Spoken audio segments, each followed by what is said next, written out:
The New York Jets have begun trimming the roster, and there's been some unpopular ones and a few surprises.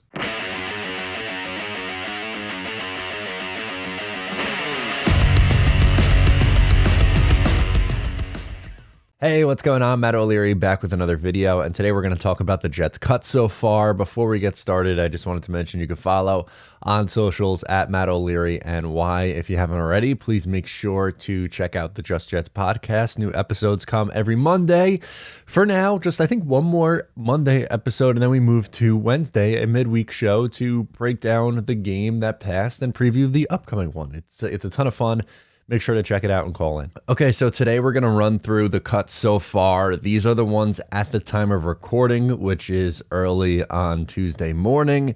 So we're going to get through and go through this together. The most popular one, or least popular one, I guess, is Chris Strebler. That's the one that made the most noise. He had a really fun preseason for the New York Jets at quarterback, and really I thought did a lot and did enough to put himself as QB3.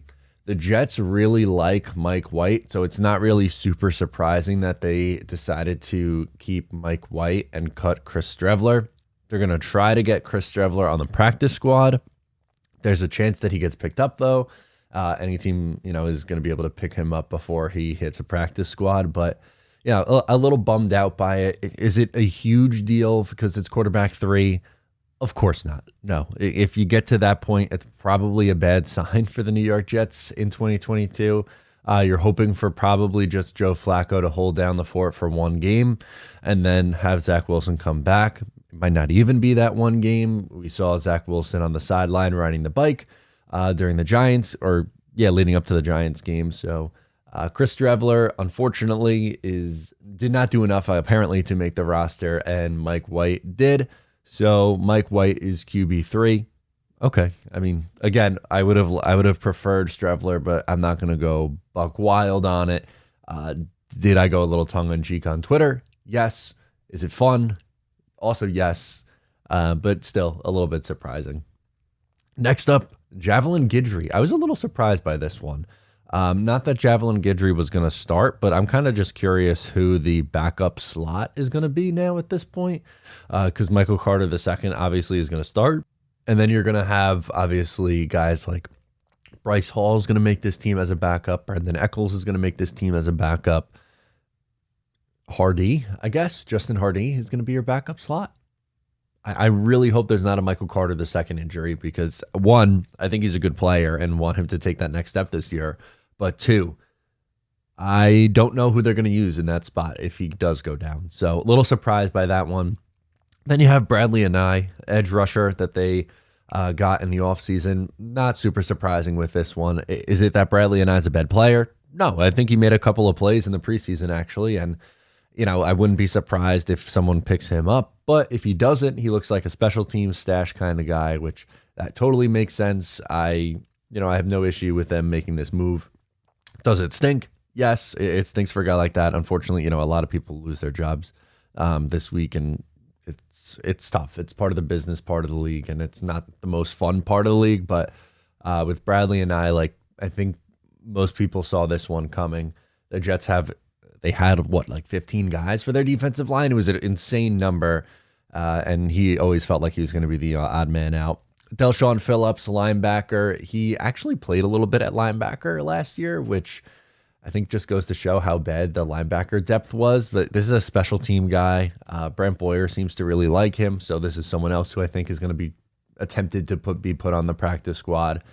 He's going to be more than likely going to be a practice squad guy. If he gets claimed, so be it. Michael P. Ryan gets cut. Sorry, Green Bean.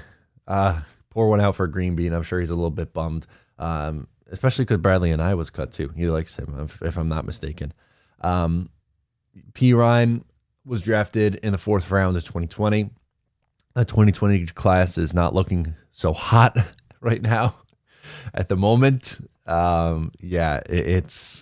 It's looking a little bit rough. At the time, I was a fan of this draft class. You guys know how I feel about Becton. I was a big fan of Mims, big fan of Bryce Hall. So I mean, those are 3 guys right there that I was high on, and Unfortunately, it looks like none of those three guys are going to be starting. But with Pirine, played a little bit as a rookie and he was okay. And then last year, obviously they draft Michael Carter. He gets pushed down, and I think his best attribute is as a pass blocker. But I'm really not too surprised to see this one. I think he probably has the lowest ceiling on anyone who is currently on the roster.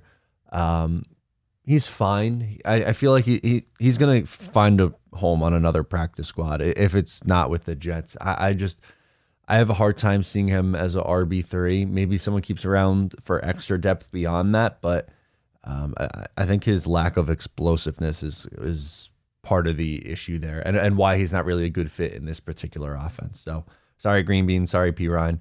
And then you have two wide receivers, Irv Charles and Calvin Jackson. The Jets weren't going to carry either of those guys. Irv Charles was undrafted free agent, I believe. Looked pretty good, I thought, at times during the preseason and through training camp. Calvin Jackson's a good special teamer. I think of the two, they're hoping that Calvin Jackson could stick on the practice squad because of his special teams ability, and totally understand that. It makes total sense, but not surprised to see either of these guys miss the roster. So far, again, this is as of Tuesday morning, Streveler, Guidry, Anai, Phillips, P. Ryan, Charles, Calvin Jackson are the cuts, and obviously there will be a lot more to come this afternoon. So we will be talking about it on the Talking Jets panel tonight, every Tuesday on Jets Talk 24/7. It's myself, Ryan, and Green Bean. Make sure to check that out. I'm sure we're going to be going through these. I am doubtful that I will have a second video today, but more than likely I'll be going over, the rest of the cuts and roster decisions in tomorrow's video, but just wanted to get my thoughts out right now on the guys who have been cut.